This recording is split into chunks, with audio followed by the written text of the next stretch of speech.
Welcome to Choice Classic Radio. Like us on Facebook, subscribe to us on YouTube, and help keep this show alive by donating at choiceclassicradio.com. For more of your favorite old-time radio shows, join us on our companion podcast, Choice Classic Radio Detectives, where we bring to you tales from the greatest detective shows the golden age of radio had to offer. And now, with 926 episodes from 1934 to 1955, we bring to you Lux Radio Theater. From Hollywood, California, the Lux Radio Theater presents Errol Flynn and Joan Blondell in The Perfect Specimen with May Robeson.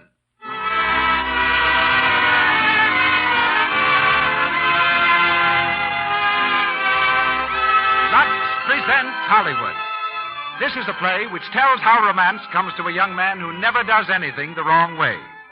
Starred, as they were on the screen, are Errol Flynn, Joan Blondell, and May Robeson. And our special guest is Dr. Floyd L. Rue, distinguished psychologist of the University of Southern California. Conducting our music is Louis Silvers. Now, before turning the microphone over to Mr. DeMille, may I say a word about the famous white soap that brings you this program. When the lovely Hollywood stars talk about feminine charm, lovely women everywhere listen. And that's why Lux Toilet Soap, the screen star's gentle complexion care, is being used more and more as a bath soap, too. Such beautiful stars as Loretta Young say, with fragrant Lux soap, it's easy to be sure of daintiness. Its active lather leaves skin fresh and sweet. I always use it. You'll be delighted with the rich, fragrant lather of Lux Toilet Soap, with the delicate perfume it leaves on your skin. Make it your daily beauty bath. And here's your host and the producer of the Lux Radio Theater. Ladies and gentlemen, Mr. Cecil B. DeMille.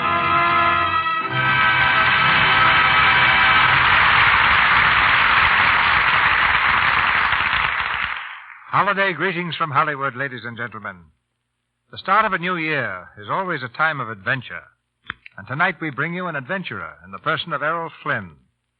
A constable in the New Guinea police at 17, then overseer of a copra plantation, then columnist for a Sydney, Australia newspaper, master of a trading boat, gold prospector, member of the Australian boxing team in the 1928 Olympics, he's never stopped roving. He hopes to do his next roving on his yacht, the Sirocco II, in the annual race from California to Hawaii. At present, he's starring in Dawn Patrol, Warner Brothers' current success. Tonight, Errol reenacts the same part he played in a previous film hit. He becomes Gerald Wicks in The Perfect Specimen. Joan Blondell is the lovely lady who stars opposite him tonight, just as she did in the picture. Born in New York, Joan spent her first 7 birthdays in 7 different countries, traveling with her father, a noted vaudeville comedian. Her first 22 birthdays were spent in 22 different cities. But Joan didn't troop directly into screen stardom. She ran a dress shop in Texas and worked in a New York bookstore before coming to Hollywood and such sprightly Warner films as her new one, called Off the Record. She's heard tonight as Mona Carter. And that grand veteran of the footlights, Miss May Robeson, begins her 56th year of acting by joining our cast as Mrs. Leona Wicks. And so the Lux Radio Theater opens its 1939 season, presenting Errol Flynn and Joan Blondell in The Perfect Specimen.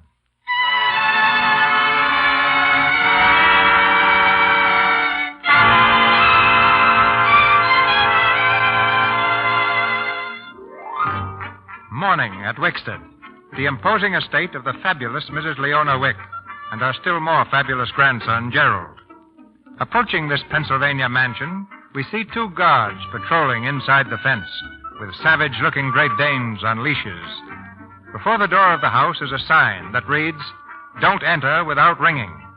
Beside it, another that says, "Don't ring." Disregarding all this, we peer into the Wickstead dining room. Grandma Leona Wicks enters briskly and is greeted by a retinue of servants. A chiming clock is heard as Grandma consults the old-fashioned watch dangling from a chain around her neck.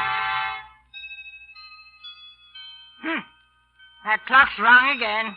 15 seconds slow. Well, don't stand around like a lot of ninnies. Serve the breakfast. Where's everybody? Where's Mr. Grattan? Here I am, Mrs. Wicks. Of course you are. I can see you, can't I? That clock in the hall's 15 seconds slow. Call the clockmaker. But I really don't... Then get another clock. Yes, Mrs. Wicks. And another thing. I heard a rooster start to crow this morning. Find out who is responsible and dismiss him. Yes. Gerald's sleep must not be disturbed, nor Alicia's. Yes, Mrs. Wicks. Well, where is everyone this morning? Good morning, Aunt Leona. Good morning. It's practically afternoon. Alicia? I don't like your hair that way. Did you sleep well? Like a log. Nonsense. Logs have bumps. Young ladies don't. Where's Gerald?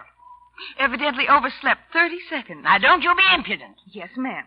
Alfred, what's my grandson's schedule for today? Oh, outdoor study, 10 o'clock. Business administration, 11. Luncheon, 12:30. Scientific relaxation till 2. Gymnasium till 3. Industrial law and interstate commerce till 4. Go on. Relaxation in the open and the reading of some improving work till dinner. After dinner... After dinner, he gets locked in his cell. What a life. Don't mumble, Alicia. What were you saying? Aunt Leona, you trust me with Gerald, don't you? I decided he should marry you, didn't I? Well, Then why couldn't we go out and have some fun once in a while? There's a dance tonight. Now, don't be absurd. You can dance here. Gerald dances perfectly, his instructors tell me. That's the trouble, Aunt Leona. You have him doing everything perfectly. Perhaps too perfectly. Well, what's wrong with that? You should be proud to know that your husband-to-be will soon take his place at the head of the Wicks Utilities. And he'll be the mental, moral, and physical superior of every one of his 10,000 employees. The perfect specimen. Good morning, Grandma. Good morning, everyone. Gerald, you're late. Yes, I'm sorry, Grandma. Just a few minutes. Few minutes? Ha! Empires have been lost, fortunes swept away, because someone was just a few minutes too late. Yes, but Grandma... Gerald, I don't like conversation at the breakfast table. Oh. Alfred. Yes, Mrs. Wicks.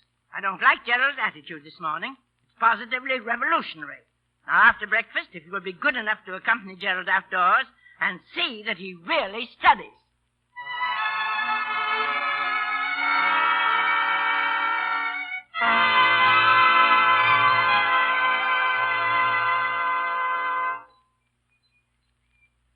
Oh, it's a funny thing, Grattan. I don't understand Grandma saying that. She knows perfectly well I always keep up with my schedule. Yes, so I see. Impressive-looking book, that. What is it, Mr. Gerald? This? Oh, it's the effect of gravity upon inanimate objects. Very interesting. Oh, a little beyond me, but then I was never a conditioned baby like you were. What?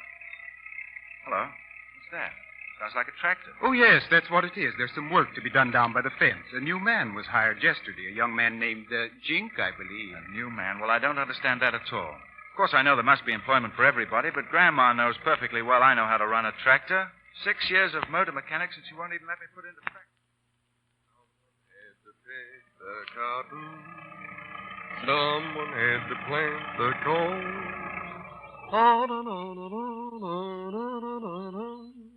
That's why donkeys were born. Hey, Jen. Mona! What are you doing in there, brother mine? I happen to be working here, sister mine. I'm running a tractor. Now stay on your side of the fence. All right. Now listen, my darling brother. I've been looking all over the place for you. I've got a real job for you, Jink. That bridge span at Providence, they want an engineer, Harvard man with experience and possibly not too bright. So you'd fit perfectly, darling. Don't give me that. You don't care where I work. How'd you know I was here, Mona? Well, I figured when a man gives up a job as supervising engineer to be a jockey on a plow, there's a reason. You know, you shouldn't leave romantic summer resort letters lying around. And can that Alicia gal steam up a wicked fountain pen? Oh, who is she, Jink? She live here? I ought to sock you, one says. Now beat it before you get me fired for talking to strangers. Not till you tell me. I don't intend to. You think I want old Wickstead down on my neck? Wickstead? You mean the Wickstead? Where the heir to the Wicks millions is being scientifically developed into the first Superman? The perfect specimen? This is the place. Oh, do you suppose I could see him? Oh, Jink, please take me inside and introduce me to him. You can do it. Nobody can see him. Nobody? Nobody. Want to bet? Now listen, Mona, for Pete's sakes. Hey, where you going? I don't know. Maybe have tea with the perfect specimen.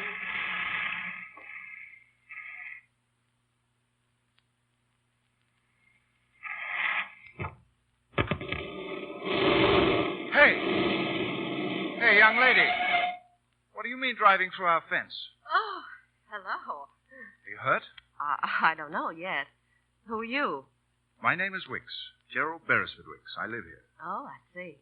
My name's Mona Carter. Do you mind if I get out and look at the damage? No, not at all. Huh. You're certainly very calm. Most girls would be in hysterics by now, crashing through a fence. You must have plenty of nerve. Nerves? You have no idea. Oh, well, don't worry. I'm onto your game. Game? Yes, they all try it. Who all try what? Women, to be fascinating. But I was too smart for you. I saw through you almost at once. Are you a reporter? No, I am not a reporter. Well, they sometimes are, reporters and photographers. They pop out of bushes at you around here. Are you sure you're... I told you I'm not a reporter. Oh, well then, who are you? Oh, I'm sort of a Dr. Jekyll and Mr. Hyde. When I do things like crashing through a fence, it's the Tilly Specknagel in me coming out. The witch? Tilly Specknagel. You see, when I was a kid and did anything stealing jam or breaking a window, I always said it was a little girl named Tilly Specknagel that did it. I'm usually a very well-behaved young lady named Mona Carter, but Tilly's always there, lurking. Lurking? Yeah, and ready to smash through. You've certainly smashed through. Not much damage to the car, though. How do you know? Well, I've just been looking at it. I'm a master mechanic. Oh, yes, you would be. The perfect specimen must be all things. Of course. Of course. You know, I've always wanted to meet you, Mr. Wicks. Oh, you are a reporter. I am not. Don't you dare call me a reporter again. Well, there's only one other thing you could be. You're a designing female. I am not, you idiot. I would marry you if... Well, in the first place, you're stiff and you're dull, and worst of all, you're conceited. Conceited? No, I don't think I'm conceited. Hey, tell me something. Have you ever been tight? Tight? Of course not. Grandma wouldn't stand Ever for seen it. a burlesque show? Why, certainly not. Why, Grandma... Ever kissed a girl? Now, listen. Don't you start anything. I can't afford to be compromised. You can't afford to. Well, and you think you're not conceited. Oh. Say, listen. Why don't you mix with the common herd? Are you really so fragile you have to stay cooped up in here? Hey, did you ever think of running away? Running away? Where to? Nothing ever happens here or anywhere else that isn't dull or boring. Almost nothing. Would you care to stay a little longer? Oh, you're unbending. Well, I'll stay for a minute.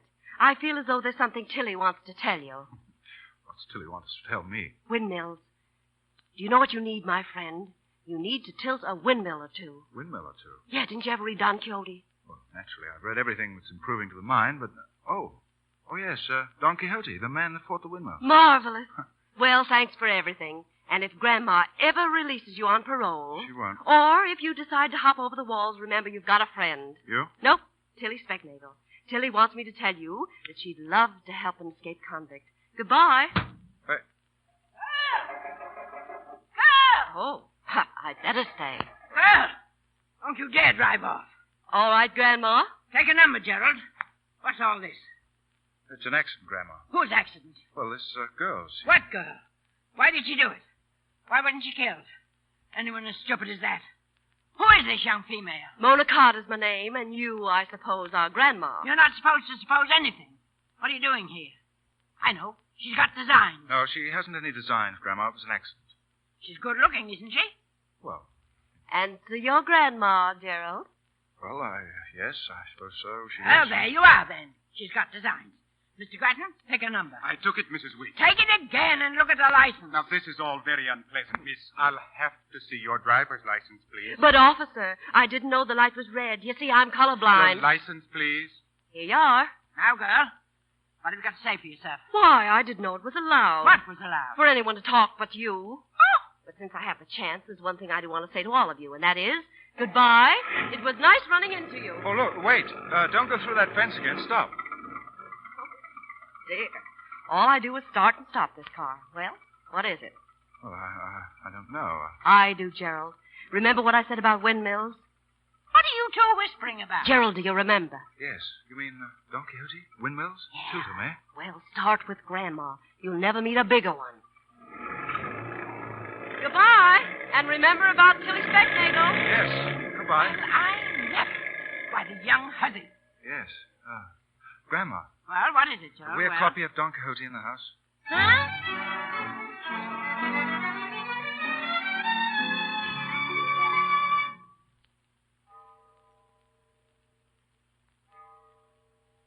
Darling Alicia. Jink, stop. You can't do that. You can't kiss me. Well, I did. And I'm going to again. Oh, Jink, please. You mustn't. Oh, why not? Because I like it so much. It isn't fair to Gerald. It's bad enough I sneaked away for a moonlight ride with you. Oh, I've got to go in now. Now, listen. If you don't tell that puffed-up ego he's not engaged to you anymore, I'm going to walk in there and kick the It little... isn't Gerald I'm worried about. It's Grandma Grandma Wicks. Wicks. Oh, why don't you try to understand? She's been set on my marrying Gerald since I was 16. She's my guardian. I have nothing of my own. If she cuts me off, I have to marry Gerald. Alicia, are you in love with that Gerald Squirt? Oh, he's not a squirt. Are you... Look who comes around the mulberry bush, the mulberry bush. Who? It looks like young Master Wicks, he said. Gerald, at this hour? Oh, Jink, better let me go. Bye, darling. Hey. Hey, you. Oh, yes, you're the tractor man. Yeah, it's kind of dark. How'd you know? Well, you're sitting on your tractor. Brilliant. Is that your car over there? Down to the last rattle. What about it? Oh, nothing, except I was going to steal it. So I saw you. Now I think I'll just borrow it. I want to pay a visit. You'll stay away for a year, you can have it. Oh, I'll only be gone for the night. Will you rent it then? How much? $25.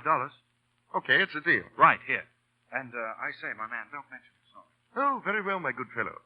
If you never come back, it'll be too soon. What? I said give her plenty of oil and she'll take you to the top of the world. Oh, yes. Thanks. That's where I'm going, the top of the world. Whoa-ho!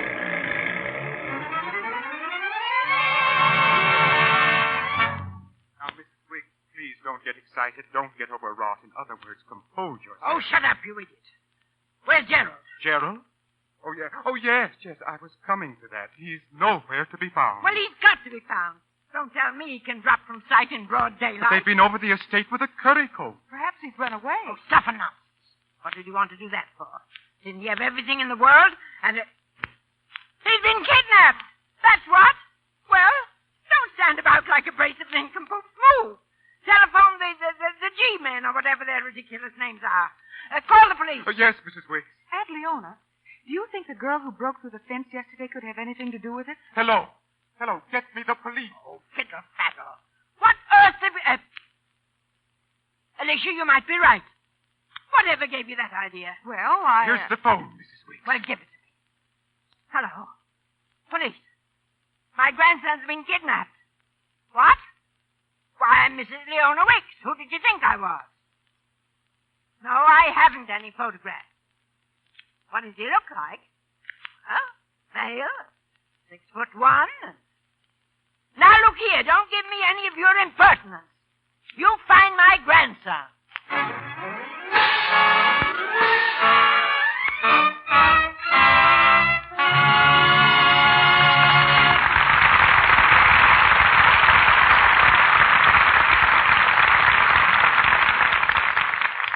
In just a few minutes, Mr. DeMille and our stars will return for Act Two of The Perfect Specimen.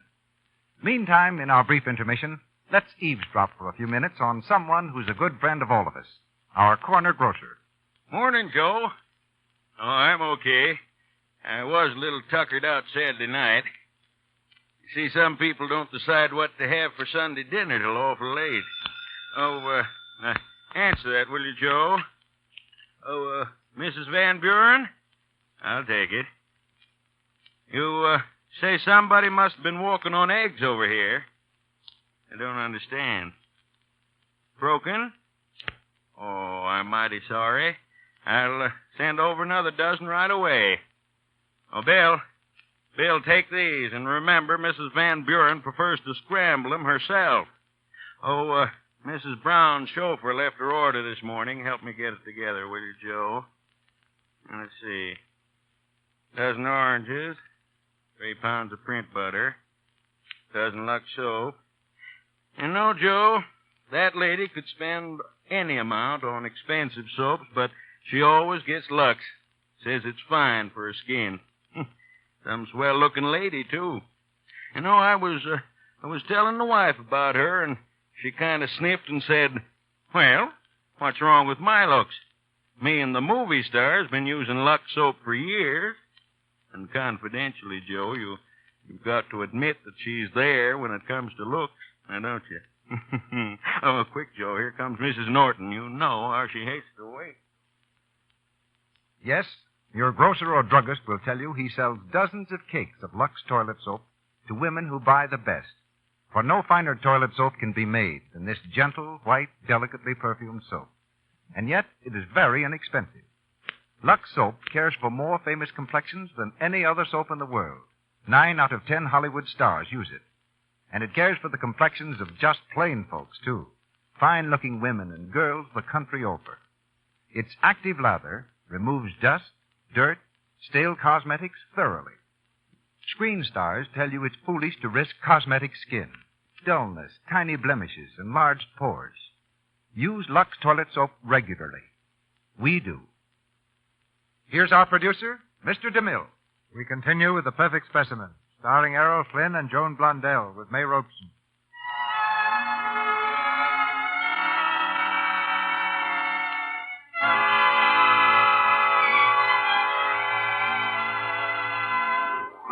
Sunset that same day, the outskirts of the town of Barrisfield. Gerald drives up to a small garage and honks his horn. Getting no reply, he honked it again. Cicero Hooker, the proprietor, comes out and looks at Gerald with definite annoyance.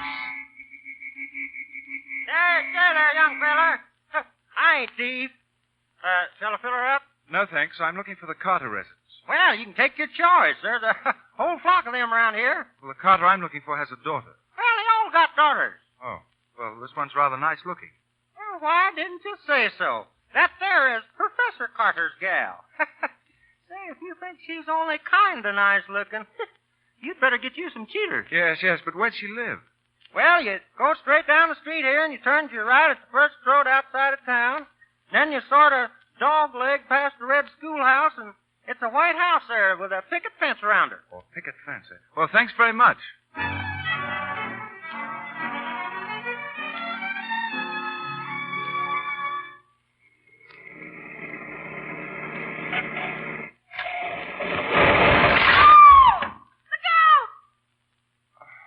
Hello? Oh, it's you. Yes. Does a girl by the name of Tilly Sprecknagel live here by any chance? Right through our fence. I didn't think you had that much nerve. Oh, well, I saw something on the porch that interested me. There's a girl reading on a front porch. Might funny. Funny. Say, tell me, how did you bust out of that Bastille? Oh, through that hole you made in our fence. I stole Grattan's address book out of his pocket when he was asleep. Now he'll never remember your name or where you are. He never remembers anything anyway, so... I beg your pardon, my dear, but... Father, this is Mr. Gerald Beresford Wicks. Gerald and my father, Professor Carter. How do you do, my boy? Oh, how do you do, sir? I want to apologize. Not at all, not at all. Always glad to have Mona's friends drop in. Oh, I mean, I want to apologize about your fence. You see, Father, Mr. Wicks had an accident. Something happened with his steering wheel, and he ran through the fence. Oh, yes, to be sure. How unfortunate. I must apologize to you, Mr. Wicks? Mr. Wicks, for the fence being in the way. Oh. I can see now that it is a distinct menace to public safety. I shall have it removed. Don't mind Dad, Gerald. You know he's terrifically famous, aren't you, Dad? Yes, indeed. He's a horticulturist. The King of Sweden gave him a medal for, what was that for, Father? For my study of the cytological detail in the development of the zygota of the coleochaetae. That reminds me. The lily bulbs that Professor Mannheim sent me from China came in on the 10 o'clock local. They're at the station now. You will pardon my excitement, but these are genuine Tonghwas. Most rare. Tonghwas, not the Tonghua from Yuanqiang Valley? Why, they'll have to be set out immediately, sir. The perfect specimen sees all those. What were you saying, my dear? Oh, about the bulbs, Dad. You want me to drive down and get them, don't you? Would you mind? Of course not, darling. Come on, Jerry. Jerry? Oh, me? Yes, of course. Goodbye, young fellow. I'll have that fence removed first thing. Oh, thanks. Well, you know, Tilly, I must say your father could give Grandma a lesson in how to act when strangers come crashing through their fences. He could give her lessons in anything. Say, do you know what you called me back there? No, what? Well, you called me Jerry. Would you mind still doing it? You see, I've never been called that before. Why, yes, I'd be glad to. Hello, Jerry. Oh, hello. Thanks. Would you like some music, Jerry? The station's still a way off, Jerry. Thanks.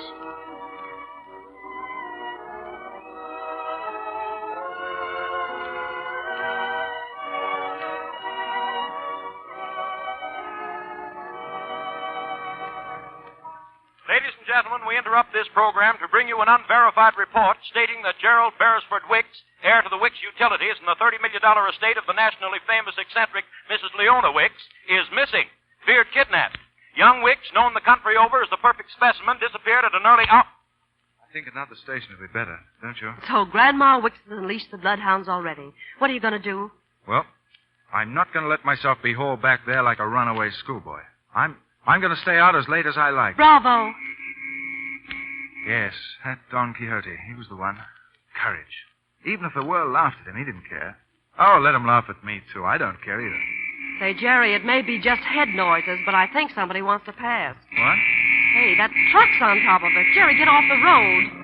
Jerry, that big ape's almost knocked us into a ditch. Hey, what's the idea, punk? What's your idea, you big chump, trying to run us into that tree? Say, you can't talk to Pinky like that. All right, Don Clarabella, now listen. You keep out of this, sister. You wouldn't be the first day my smackdown. Oh, now, look here, my man. You can't speak that way to a lady. My man, don't you mind man me, a stuck-up squirt for 2 cents. I'd pop you in a push. Well, you're making a big mistake, Mistake can't step on here.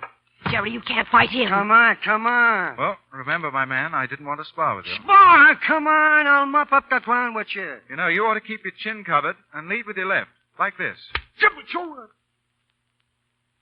Sorry, I had to do that. Grandma, I think you've got something there. I hope I haven't hurt you seriously. I'll help you up. Pinky, are you hurt? But you got some of that kid will talk to you. I'm murdered. Oh.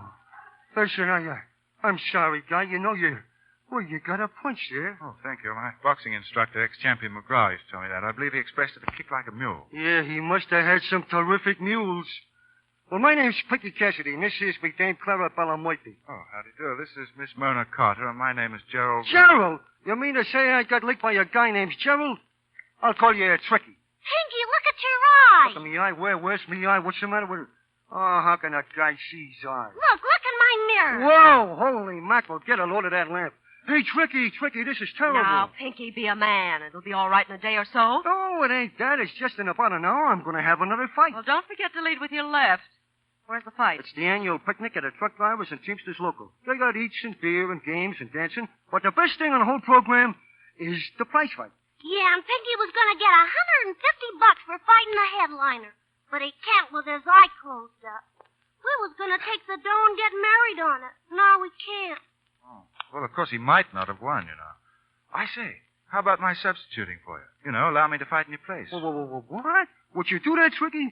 Say, what a pal. What a pal. Shake, pal. Oh, thanks, pal. Now, if you'll tell me how to get to this picnic, All then we... right. All right, come on, Mona. Remember those windmills.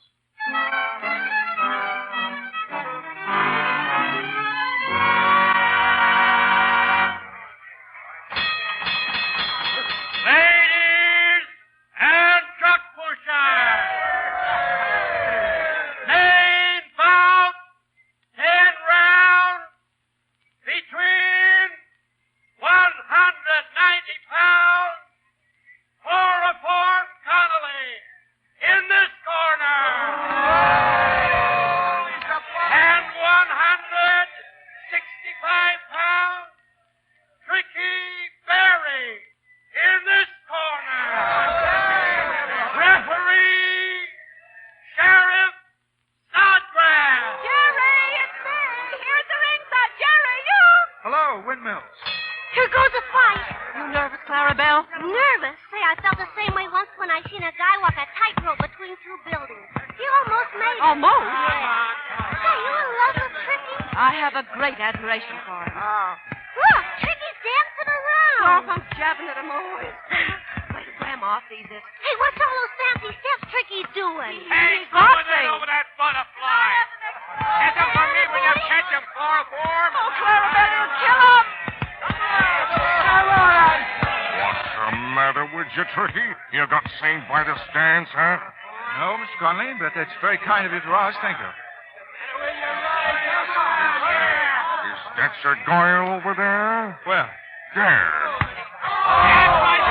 Right on the button. Clarabelle, Jerry, 2, 3, stop. 4, 5, Jerry, stay 6, down. You'll 7, murder 8, you. 9. Boy, that was close.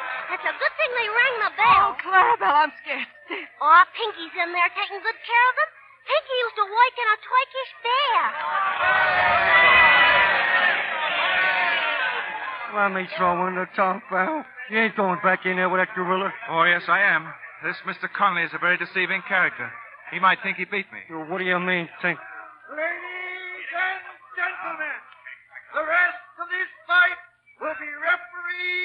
by Ikey Bloomfeld. Excuse me. What? Hey, Sheriff, what's the idea? Can't help it, Pinky. There's been a big kidnapping. Gerald's Beresford Wicks. They got a dragnet out all over the United States and Canada. We got orders to watch all roads, stop all cars. They say there's a woman involved, and it's my duty as sheriff of this county to assist the search. Carry on, John. I'm sorry, Pinky, but I'm afraid I'll have to knock this nice Mr. Conley out. Something unexpected's happened. I've got to get out of here immediately. Yeah, that's it, kid. You knock him out, I hope. Oh, hello there, Softy. You're coming up for more, eh? I beg your pardon, Mr. Conley, but I have to do this. 2, 3, 4, 5, 6, 7, 8, 9, out! Ricky Berry, the winner!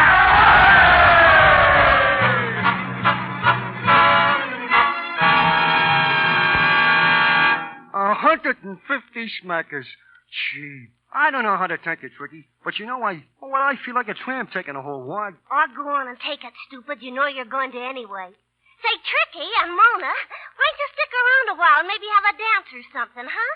You ought to see me and Pinky dance the Scranton Bounce. Oh, that's very tempting. But confidentially, I don't think I can. No. You see, he's wanted by the police, and if he doesn't get away, you know what's Yeah, taking it on the lamb, huh? Yes, on the lamb. Well, Pinky, goodbye. It's a pleasure knowing you. So long, Palsy. Goodbye. And Tricky, if you ever get to sing, will you send us a... Where to now, Jerry?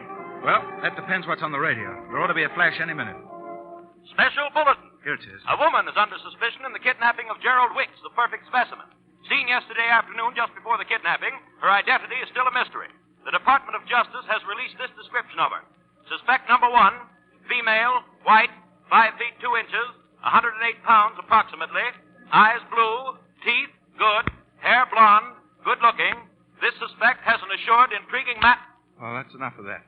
I knew that Grattan has a terrible memory. Does that really sound like me, Jerry? The assured, intriguing manner part of it. Well, come to think of it, it does. Jerry, you better take me home. They'll catch up with me, you know. I'm wanted by the law for kidnapping, and I'm scared. Scared? What about those windmills? What's that got to do with it? Well, you said if I was ever wanted to fight with a windmill, you'd be on it with me. No, I'm not through fighting windmills, Tilly. We're not going home, either. In fact, we're going to park right here and look at the river. Moonlight on the water. It's lovely. Yes, peaceful. Mona. What? Mona, you once asked me if I ever kissed a girl. Mm-hmm. Well? Well, Hello there, folks. Oh. That. Hi there. Oh, Lord, a hitchhiker. Look at him. He's wearing a flowing tie and shorts. He'll catch cold. He'll catch a free ride back to the asylum if he's what I think he is. Blessings on you, Samaritans, too. I fain would ask a hoist of you, me corn's hurt. Oh, certainly, but we were planning to sit here a while. Oh, fine. I'm not in a hurry. Oh. Well, do you mind riding in the back seat? A lift I shall scorn not, be it ever so humble. A front seat, a back seat, or even a rumble. That's poetry. Oh, a poet. Perhaps you've heard of me. Killigrew Shaw. No, can't say that. I was afraid not. Few people have. Where to, Mr. Shaw? My home, if you don't mind. It's somewhere around here, but I'm not quite sure where. I'm not very practical, you know, but I think a couple of turns to the right would find it.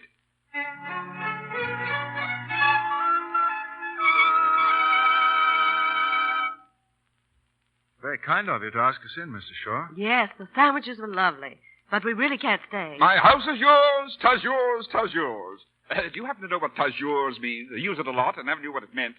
You know, it's a great honor to entertain you. What are the names? Oh, Berry, Mr. and Mrs. Tricky Berry. Mr. and Mrs. A. Well, that will fix the blanket situation fine. Now, I've an extra sleeping porch and a bedroom in there. Of course, the bedroom's just been painted. You can take your choice. Oh, no, but wait. No, I don't think We've got to, Jerry. What else could we do? Where could we go? Well, thanks. Fine. Well, good night. Good night. Parting is such sweet sorrow that I must say good night until the morrow. Shakespeare. He stole it. Good night. See you in the morning. Well, Gerald, I'll flip you for the sleeping porch. Oh, never mind. How dare you say you were married to me? Why, what would Grandma say? Oh, I knew it. Good night. You may find the paint pretty fresh, but you'll probably have a solution for that, too. Good night. Don't slam any doors on me. Hey, Hey, what did you do? I locked you in, that's what I did. Didn't Grandma always lock you in? How dare I say I'm married to you indeed? Who wants you? Mona. Who'd have you? Mona, unlock They ought to the give door. you back to the Indians. Mona. Mona. You have no sense of humor at all. You can't even take a joke. And that's what it would be like, married to you, a joke. Mona, I can't breathe in here. I can't breathe. Jerry. Jerry. Jerry, what's the matter? Jerry, speak to me. Oh, what have I done? Say something, Jerry. Oh, yes. Yes, I'm all right now, I think. Couldn't breathe. And hear the pain. Oh. Oh, darling, I'm so sorry. Please tell me it's all right, Jerry. It's all right, darling. Oh, my darling. Alicia. Alicia. Why, you... Good night. Oh.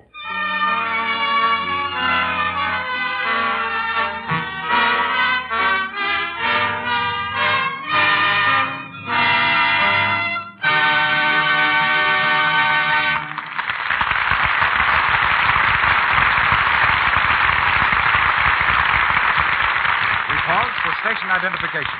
This is the Columbia Broadcasting System.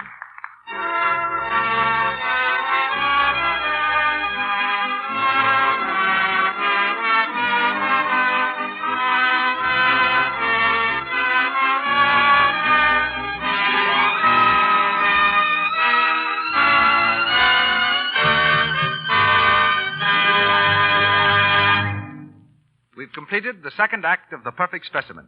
And right after this short intermission, Errol Flynn, Joan Blondell, and May Robeson will be heard in Act 3. In just a minute, our producer, Mr. DeMille, will bring you our special guest of the evening. Meanwhile, here's a tip for those clever women who know that clear, lovely skin wins and holds romance. 9 out of 10 glamorous Hollywood stars use Lux toilet soap as their complexion care. This mild white soap has active lather that removes dirt, dust, and stale cosmetics thoroughly and leaves your complexion fresh and lovely. Use Lux toilet soap regularly. Before you renew makeup, always before you go to bed. Now, Mr. DeMille. In a world where perfection is rare, a person as superlative as the Gerald Wicks of our play deserves a little investigation. So we've called in Dr. Floyd L. Rue, Associate Professor of Psychology at the University of Southern California. In his field, Professor Rue is somewhat of a perfect specimen himself. During 1938, his book, Psychology and Life, was the best-selling volume of its kind in the world. Thanks, Mr. DeMille. But before you scare your listeners into thinking that I have a 3-foot beard and use words even longer than that, please let me say that I don't read palms, feel bumps on the head, or attempt to cure fallen arches. Having read your book, I can say that psychology is simply a science which attempts to understand the feelings of people and the reasons why they do things. Yes, that's about it. Now, take Gerald Wicks, for example. As a perfect specimen, is Gerald a trifle balmy, Professor? No, Gerald's just suffering from too much discipline. He's had an overdose of grandma. He's been bossed too much. Well, what's wrong with discipline? Too much bossing can make any man lose all hope. He'll swallow his pride till someday it boils over in an act of violence. The jails are full of such cases. Or he might easily seek to stimulate his wilted ego by reviving it in alcohol. Or he might do something as harmless as becoming a jitterbug, to forget his disappointment in sensations of sound and rhythm. Anyway, let's not worry too much about Gerald. Perhaps love may point the way, whether Grandma likes it or not. In any case, Act 3 will tell us. Well, do you think love is the solution for all human unhappiness? Not for all, but the right kind of love can go a long way to help. By the right kind, I mean the enduring kind of affection that involves cooperation between life partners and the surrender of certain selfish habits. The Casanova type of lover, who hurries from one girlfriend to the next, is trying to escape unhappiness in love, just as the drunkard attempts to escape it in alcohol. Neither method works. True love teaches us to sacrifice and to consider the feelings of others. It gives us no time for self-pity. And self-pity comes close to being the greatest single cause of human unhappiness. Well, are there any qualities in a man, Professor, that will never come to the surface unless he's lucky enough to find exactly the right wife? Let me answer that by saying that there's no woman capable of turning her husband's stupidity into genius. But she can certainly help him to keep from showing it. She can, for example, make the timid soul feel important. His job may be menial, but if he's appreciated at home, he'll feel that life's worthwhile and that he has something to work for. Sometimes an otherwise meek husband becomes a regular bully at home, roaring at his wife if the soup's cold and jumping on the children if they holler for the funny paper. On the other hand, a clever woman can show a conceited man the way off his high horse without his even knowing it. She can teach the spendthrift the pleasures of saving and the selfish man the joys of giving. You seem to know all about happiness and marriage. Don't you psychologists ever quarrel with your wives? We're human beings first and psychologists after. The answer's a humble yes. So, what do you do in a case like that? We go to see a psychologist. Goodbye, Mr. DeMille. Your head man, Professor. The Perfect Specimen, starring Errol Flynn as Gerald and Joan Blondell as Mona, with May Robeson as Grandmother Wicks.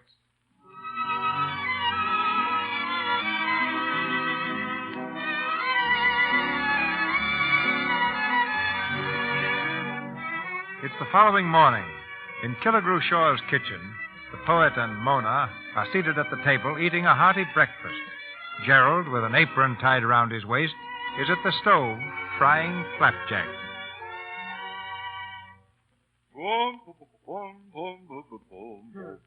The flapjack's pretty good. Where'd you learn to cook? Well, you see, most of the big industrial plants today have their own cafeterias for the employees, and it's a duty of the employers to make sure the food is wholesome and well cooked. So, as the prospective head Shut up. Oh, yes. Oh, if I were the bride of a man who could cook, I do not but sit back in a nook with a book. I say that's pretty fair, isn't it? Yes, your corns are certainly better this morning. Yes. Too bad you folks can't stay. I'd be glad to engage you, Mr. Berry. $100 a month and board, nothing to do but cook. Oh, it's very kind of... Oh, no, but there is something you could do for me, though. Oh, it's already granted. What is it? Well, we're rather short of funds. Do you think you could cash a small check for me, say $50? Oh, delighted. I like to cash checks for my friends, though they're seldom any good. I'll get the money while you make out the check. Faith in my friends I'd quickly renounce if ever their checks refused to bounce.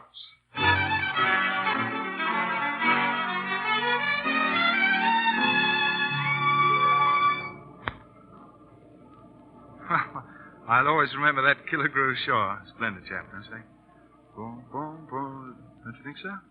What? Hey, cat got your tongue? What's the matter? Nothing. Well, the rain's coming in. You better put down your window. Cold? Nope. Wet? Mm-hmm. Soaking. It's been raining for hours. What's the matter with you, Mona? You started out fine, but you've been getting grumpier and grumpier. I'm not grumpy. I'm thinking. What about? Windmills, mostly. The kind you can't lick. Who can't lick? I can lick 'em all. I can't. This one's a female windmill. And I didn't know about it till last night. By the way, I hate to be fussy, but I'd like to dry off. Oh, right. Well, we can stop right here in this town. You've got to get out of those wet clothes, quick. Don't you think the townspeople might object? I mean, stop in a hotel, of course. I'll get you a room. Say, you ain't got any luggage? No, you see, we only want a couple of rooms for a couple of hours until the storm lets up. Well, I guess it's all right then. Never let it be said that Poppenville was unkind to out-of-town folks. Will you sign right here? If you'll excuse me, I'll arrange for a suite. Sign? Yeah, you have to. Didn't you know that? Well, Grattan always did the signing for Grandma and me. Well, don't sign your right name. No, of course I won't. Mr. G.B. Berry. What about me? I can't sign my right name either. I'm in this as much as you are, even more. I'll put you down as my wife. I never had a wife, so even if they find out it's me, they'll never know who you are, will they? I wouldn't want anyone to know I was your wife. Who wants to be your wife? What's the matter? Nothing. You big dope.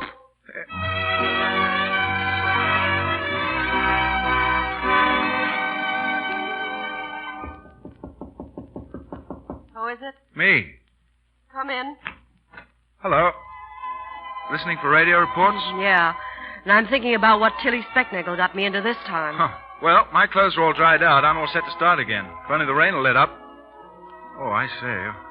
You look very attractive. Wrapped up in this old blanket, toasting my toes in the cinders. I'm an Indian.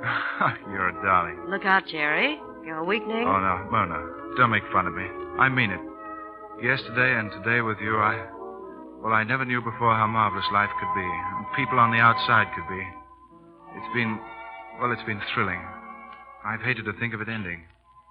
Mona, Mona, do you suppose we could... I think we'd better start. No, listen to me. We'd better. Mona, darling, I'm in love with you. I suppose I have been ever since that time you came crashing through our fence. 2 days ago. Was it? Yes. Well, I don't care if it was 5 minutes ago. I'm in love with you for keeps. And you, Mona, do you care? Care? Oh, dear, darling Jerry. Ladies and gentlemen, this program has been interrupted at the request of the Bureau of Investigation of the Department of Justice, which is now engaged in a relentless search for the kidnappers of Gerald Beresford Wicks. The last person to see the missing heir was his fiancée, Miss Alicia Brackett. Stand by for further announcements on the Wicks kidnapping. Well, that's that. Now, if you let me get dressed, you can go home to Alicia. But, Mona, I'm in love with you. You're engaged to her, aren't you? Yes, but And last night, when you were half conscious, you called her name. I did? You sure? Yes, I'm sure. Oh, so that was the windmill you said you couldn't Yes. lick. I'd forgotten about her for the moment, but Gerald, I really meant what I said about caring. But what? Oh, nothing. I guess just but. Go on, Gerald. I'll be dressed in a little while and we can leave. Remember, they're hunting for you, and me too. Well, let them hunt. But, Alicia... Oh, shut up. Now, you get dressed and I'll be back in 10 minutes and you be ready.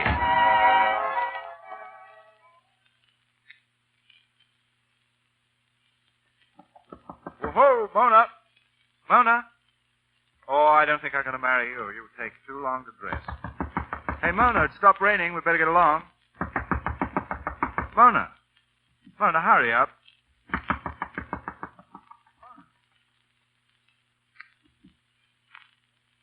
Look. Good evening, Mr. Look. Did you see my wife? Yep. She went out of here like a shot out of a gun. She was crying, too. She was crying? Yep. Too bad, mister.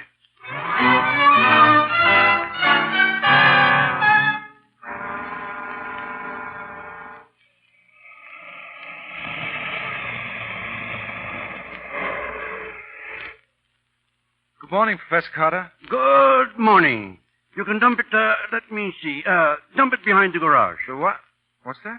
Aren't you the young man with the fertilizer? Oh, no. I'm looking for your daughter, Mona. Who? Oh, yes, of course. My daughter. Well, she's not in. She's gone to Europe. Europe? Or was it Europe? No, I'm thinking of the time she came back from Europe. She's gone to visit some friends. That's it, friends. Well, where are these friends, sir? I really don't know. But she'll be back in 2 or 3 weeks, I think. Won't you come in and wait? Oh, well. No, thanks. I better be going along, I think.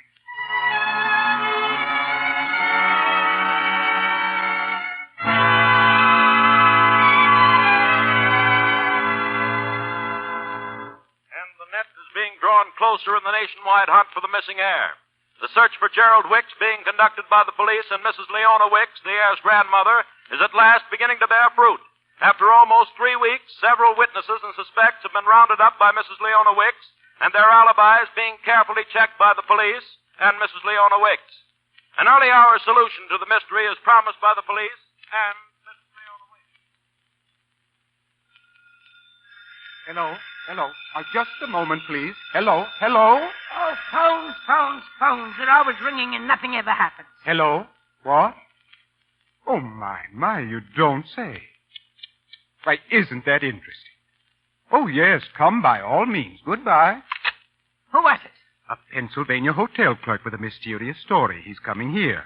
He says that somebody registered there as man and wife.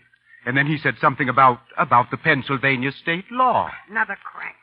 I don't know why I tolerate such stupid people around me. Hello? What's that? The Bank of... Yes? Yes, go on. Oh, my goodness. Well, now what is it? Oh, it's the state police. Oh. A Pennsylvania bank received a check made out by Gerald for $50 the day after he disappeared. It was endorsed by one of the kidnappers named Killigrew Shaw. They're holding him for instructions. Instructions? What do they want instructions for? Have him flown here at once.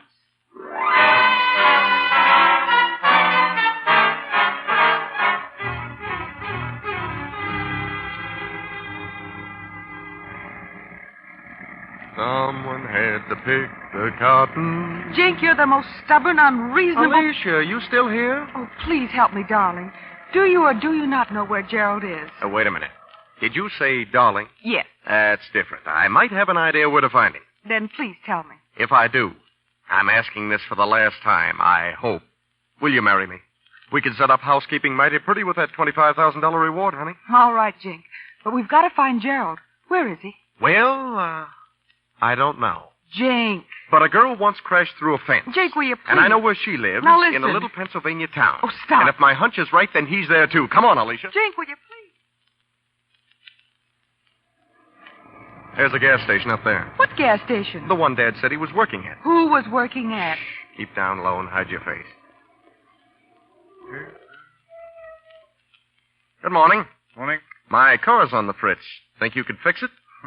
Sure. Master mechanic. So's your Grandma Wicks. What's that? There he is, Alicia. Stick your head up. Gerald. Oh, no. Here, no, come no, back go- here, you. What's the matter with you, Gerald? Oh, Alicia. I'm so sorry. But when I saw you just now, What? Well, it wasn't you. It was bars. Wicks there. Don'ts. Must. I just couldn't face it, that's all. You won't have to, Gerald. But you've got to come home. And don't worry about Alicia. She's going to marry me. She's got... Alicia? You are? Why, that's marvelous. And just what do you mean by that? Well, it's my... Well, you know. I know. It's the old Carter charm. You see, Alicia, I've got a fence-smashing sister named Mona.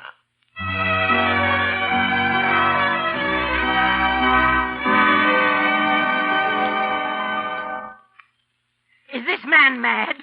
What's he talking about? Now, please, Mrs. Wicks, I'll try to speak to him. Now, you say you cashed a check for Mr. Gerald Wicks? For Gerald Wicks, I cashed a check. Oh, bad rhyme. Now listen here, Mr. Shaw. Where's my grandson? I don't know, but I'd like to see him again. He made marvelous flapjacks. Miss Mona Carter to see Mrs. Wicks. Carter, I knew it. Show her in. Yes. You knew what, you idiot? Show who in. I knew I'd remember it someday. Mona Carter. That's the name of the young lady who assaulted our fence. Good morning. How dare you run off with my grandson? Where is he? What have you done with him? You quit yelling and I'll tell you what I know. Alfred, the girl's impudent. Young lady, you're impudent. I'm not. I came here voluntarily to tell you that Mr. Shaw had nothing to do with Gerald's going away. He was not kidnapped. All he wanted to do was get away from this penitentiary for a while. And don't try to bully me like you did him. I won't stand for it. You adventurous, you fortune hunter? You enticed him away. Oh, no, I didn't. I simply told him he was a fool to let himself be shut up here by a selfish, domineering old woman. And it worked. How dare you? Yes, and how it worked. Oh, if you'd only seen your precious Gerald slap down truck drivers, knock out prize fighters, scoop flapjacks. My grandson? Your grandson. Well, where's he now? Well, I don't know. I haven't seen him for 3 weeks. Don't you lie to me, girl. You've hidden him away somewhere where you can practice your wiles on him. Don't talk to me like that. I wouldn't marry him if you paid me to. Oh, you wouldn't, huh? And why not, miss? Because you're his grandmother. Oh, just a minute. Mr. Wicks. Did I hear you say you wouldn't marry me? And I meant it. It's Mr. Wicks. Oh, good. Gerald, where have you been? Hello, Grandma. And why are you wearing those awful clothes? I'm a $30 a week garage man, Grandma. How do you like the improvement? Improvement? Don't flatter yourself. You look the same silly idiot you've always been and always will be. Oh, but Grandma... Gerald Wicks, if you think... Windmill, Jerry. Quiet. Now, the first thing you can get through your head is, Mona Carter, you're marrying me. I am not. What about Alicia? Alicia's marrying your brother Jink on the reward money. What? Yes, and you're marrying me, understand? Not if you were the last man in the world. In the first place, I can't stand your family. Especially this old tyrant. Oh, who's the tyrant? You're. Oh. You calling me a fortune hunter. I would marry that pet lamb of yours if he had $50 million. I suppose he isn't good enough well, for you suppose right. Of all the colossal brass. Now, let me tell you, young woman, you're marrying Gerald. And that's that. Grattan, bring me that envelope. Yes, Mrs. Wicks. Quiet. Sit down, Grattan. Quiet. Listen, Grandma, I'm choosing my wife, not you. That's what you think. This girl's got a will of her own. I like her. She's no milk and water, shally-dally, flip-flop, weather vane like Alicia. Here it is, Mrs. Wicks. Now, here it is. You see that? What? The hotel register. That's where you registered yourself and this sassy, Mona's my name. My name's Mona as man and wife. And here is a copy of a Pennsylvania law passed in 1827 and never appealed or amended. You want to hear it? Jerry, maybe we better. All right. If a man or woman do jointly and before competent witnesses publish and acknowledge themselves to be man and wife, and in addition, if one or both do by written record under whatever name attest this status, this shall does constitute a legal article of wedlock, and so may be registered and recorded. Oh, there, young lady. You try and get out of that. Well, what are you standing there for, Gerald? Go on, kiss the bride. Go on, go on. Oh, Mona. Hey, what was that for? For taking orders again from her. Hey, Mona, where are you going? Come back here. So, you slapped me. Go away. I'll slap you again. This is a fine way to start our married life. We're not married? Oh, yes, we are, according to a Pennsylvania law. On what grounds? I'll get a divorce. That you don't love me? No. Then you do, don't you? Well, you needn't be so brutal about it. Yes, I do. Well, that's all I wanted to know. You still want a divorce, darling? Well, as an old-fashioned girl, I don't believe in him. Oh, but Jerry... What? I was so frightened. Of what? Grandma? I should say not. I was frightened that you never would find out about that old Pennsylvania law.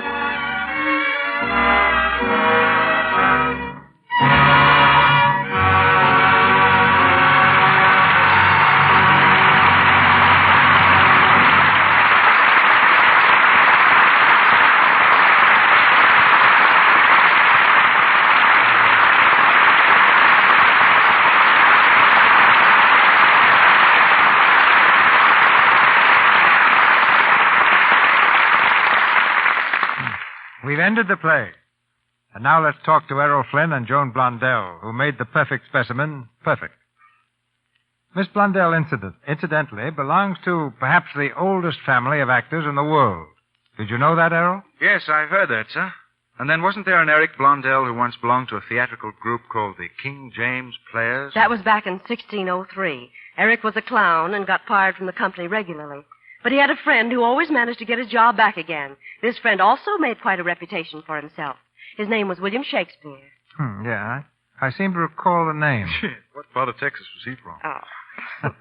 Anyway, Joan, who was the first Blondell to clown for American audiences? Probably old Uncle George. I have a copy of a program dated 1783, telling about a party George Washington gave at Francis Tavern in New York, enlisting George Blondell as one of the entertainers. And the women didn't do so badly either. One of the Blondell girls has been on the stage for almost every generation for 300 years. Now, of course, Mr. DeMille, they didn't all use Lux soap. That's one of the good things that didn't come along until my time. But I'm one of your biggest boosters. I've always used it for the simple reason that I think Lux soap is the best complexion care there is. Well, that's one of the nicest compliments of the season, Joan, from one of the screen's most charming assets. And here's one for you, Mr. Flynn. I've just seen Dawn Patrol, and my congratulations to you and Jack Warner for making it one of the finest aviation pictures ever filmed. Thank you, sir. It's a grand show to make, and I think everyone in it enjoyed it. Now that it's completed, you'll be sailing for Hawaii, won't you, Errol? Oh, not yet. That's in the summer. Early in the spring, there's some things called giant tuna, which hold a sort of jamboree down around Cat Cay in the Bahamas. Joan, they're the biggest tuna you ever saw. 500 and 600 pounds. Sometimes they go over. So. Yes, I know. Mm-hmm. Oh, well, if that's the way you feel about it. All right. I was going to bring you back a tuna fish sandwich, but... Well, thank you, Mr. DeMille, and good night. Make mine on rye, Skipper. Good night, Mr. DeMille. Good night, Joan. Good fishing, Errol.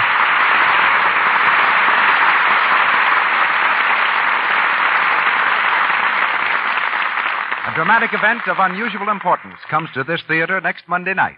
And in a moment, Mr. DeMille tells you all about it. The original story, The Perfect Specimen, was written by Samuel Hopkins Adams. And in its cast tonight, you heard Byron K. Folger as Alfred Grattan, Lindsay McHarry as Killigrew Shaw, Alma Lloyd as Alicia, Clem Bevins as Professor Carter, Eddie Waller as Sheriff Snodgrass, Ross Forrester as Pinky, Gay Seabrook as Clarabelle, Billy Bletcher as Conley, Frank Nelson as Jink Carter, Lou Fulton as Hooker, Earl Ross as hotel clerk, Lou Merrill as announcer, Bob Burleson as referee, and Edward Marr as butler. May Robeson's new Warner Brothers picture is They Made Me a Criminal. Louis Silvers appeared through courtesy of 20th Century Fox Studios, where he was in charge of music for the new film, Kentucky. Here's Mr. DeMille. Every once in a while, a play comes to the screen which is lifted by sheer brilliance and dramatic power out of the field of entertainment and becomes an unforgettable memory. Such a play we've prepared for next Monday night, Mireling. The story of a love greater than a kingdom, a devotion that triumphed even over death. I'm happy to announce that Mireling brings back to this stage two superb artists. In the role of Prince Rudolph, you'll hear William Powell. And as Marie, the girl for whom he lost his heart and throne, Miss Janet Gaynor.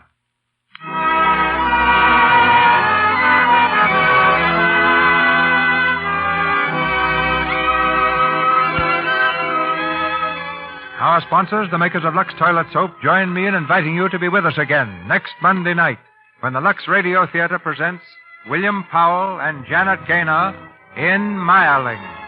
This is Cecil B. DeMille saying good night to you from Hollywood.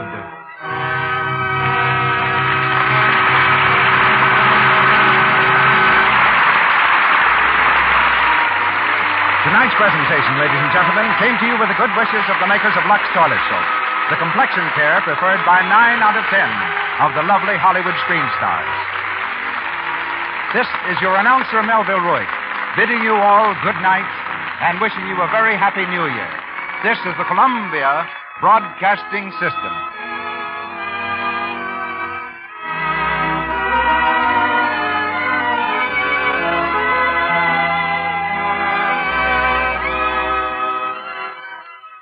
That concludes today's episode.